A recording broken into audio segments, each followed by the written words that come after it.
Hi friends, আজকে সাজুগুজু করে রেডি হয়েছি। একটা নিমন্ত্রণ বাড়ি আছে, তবে বিয়ে বাড়ি নয়। বিয়ে বাড়িটা আজকে যে হারে বিয়ে বাড়ি হচ্ছে, তবে আমার বিয়ে বাড়ি কোনো নিমন্ত্রণ নেই। আজকে রিসেপশান হচ্ছে, মানে বিয়েটা হয়েছে 5 তারিখে। খুব ভ্যালুয়েবল ডেট ছিল আর কি। 5 তারিখে যে কত লোকের বিয়ে হয়েছে তার নেই ঠিক। আর যাদের 5 তারিখে বিয়ে হয়েছে, আজ হচ্ছে 7 তারিখ, তাদের হচ্ছে আজকে রিসেপশান। যাই হোক, আমার বিয়ে বাড়িতে যাবার নিমন্ত্রণ নেই, তবে আমার একটা অন্নপ্রাশন বাড়িতে নিমন্ত্রণ আছে। যে বাচ্চাটা অন্নপ্রাশন, সে তার আগের সপ্তাহে হয়ে গেছে। আজকে রাত্রিবেলায় অনুষ্ঠান হবে, তাই জন্য আমার নিমন্ত্রণ আছে। তবে নিমন্ত্রণটা আমার একারই আছে, আমাদের অফিস থেকে নিমন্ত্রণ হয়েছে, তাই জন্য আমার একারই। তো এই জন্য সাজুগুজু করে রেডি হয়েছি। এই শাড়িটা পরেছি, এইটা আমার বোনের রিসেপশানে পরেছিলাম। ওর রিসেপশানের জন্য শাড়িটা কিনেছিলাম, পার্টি ওয়ার শাড়ি। শাড়ির কালারটা আমার মারাত্মক লেগেছে। আর ওই যে দেখো, আমার মেয়ের বোতলের সাথে শাড়ির কালারটা ম্যাচিং হয়ে গেছে, আমি ক্যামেরাতেই দেখলাম। যাই হোক, তো এই হচ্ছে আজকে আমার লুক। নিজে নিজেই সেজেছি।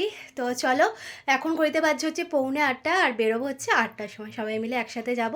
সন্দীপকে বলেছি একটু এগিয়ে দিয়ে আসবে। আর আজকে বাইরে ভাই ভীষণ ঠান্ডা, কিন্তু এই শাড়ির সাথে আমি কী বা পরতে পারি? না সোয়েটার, না চাদর। ভাবছি যে বাইকে করে সন্দীপ একটু যখন দিয়ে আসবে, তখন একটা চাদর নিয়ে নেব। তারপরে একটু রাস্তা যে হেঁটে হেঁটে যাবো, সেটা এমনিই যাবো। আর ওকে বলবো যে তুমি যখন আমাকে নিতে আসবে, আবার চাদরটা নিয়ে যাবে। আমার বাইকে একটু বেশিই ঠান্ডা লাগবে। আর কি করাবে, ওখানে গিয়ে তো আর চাদর ফাদর গায়ে দেওয়া যাবে না, তাই না? তো আমরা চলে এসেছিলাম অন্নপ্রাশনের অনুষ্ঠানে। আর এখানে বাইরেটা এরকম সাজানো হয়েছিল। এখানে বাইরে একজনের জন্য ওয়েট করছিলাম, একজনের আসা একটু বাকি ছিল, তাই জন্য ওর জন্য একটু ওয়েট করছিলাম। তারপরে অনেক মানুষের ভিড় ঠেলে আমরা এখানে এসে পৌঁছেছি, যেখানে অনুষ্ঠান হচ্ছে। এখানে স্টেজেতে বসেছিল, আর এদিকে এক জায়গায় অনুষ্ঠান হচ্ছিল। মানে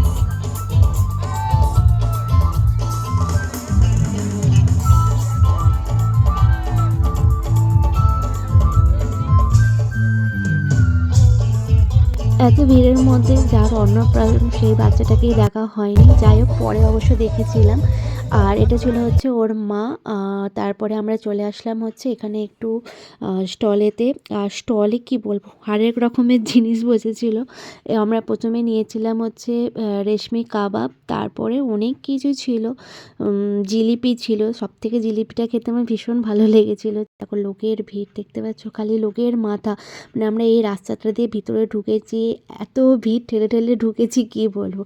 তারপর আমরা নিয়েছিলাম হচ্ছে এই যে ফ্রেঞ্চ ফ্রাই আর কফি, পেস্ট্রিও ছিল। আর ওই যে দেখো জিলিপি, গরম গরম জিলিপি, এত ভালো লাগছিল না খেতে।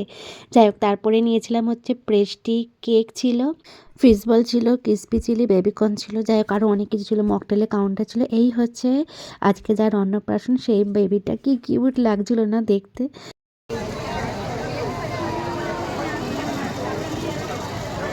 Sunshine, sunshine. I think I found it now. What I've been looking. এমনিতেই স্টলে খাওয়া দাওয়া করে আমাদের পেট ভরে গিয়েছিলো। যাই হোক, তারপরে কিছুটা রেস্ট নিয়ে আমরা চলে এসেছিলাম মেন কোর্সে। আর মেন কোর্সের মধ্যে ছিল হচ্ছে ফিশ বাটার ফ্রাই, আর নান ছিল, চানা মশলা ছিল, একটা পনির ছিল, সেটা আমি আর দেখতে পাইনি এত ভিড়েতে। যাই হোক, সবাইকে খালি দেখছিলাম যে মাটন বিরিয়ানি খাচ্ছিল। তো বিরিয়ানি আমি যেহেতু খাই না, আমি ওই জন্য একটু চিকেন চাপ নিয়েছিলাম, আর পোলাও ছিল। যাই হোক, তারপরে আমরা চলে এসেছিলাম হচ্ছে মিষ্টিতে। এখানে রসগোল্লা আর সন্দেশ, চাটনি পাঁপড় আর খাইনি। তারপরে চলে আসলাম এখানে, একটু নাচানাচি হচ্ছিলো। আমারও মনটা ইচ্ছা হচ্ছিলো যে আমারও পাটা মানে দুলছিল, মনে হচ্ছিলো নাচি, কিন্তু ভাবলাম যে না, এখানে আর নাচা যাবে না। যাই হোক, এখানে কিন্তু মেয়েটা ভীষণ ভালো গান করছিল। আর এই হচ্ছিলো গিয়ে বেবিটা, দেখো আঙুল চুষছে। ওকে দেখে না আমার মেয়ের ছোটোবেলার কথা মনে পড়ে যাচ্ছে।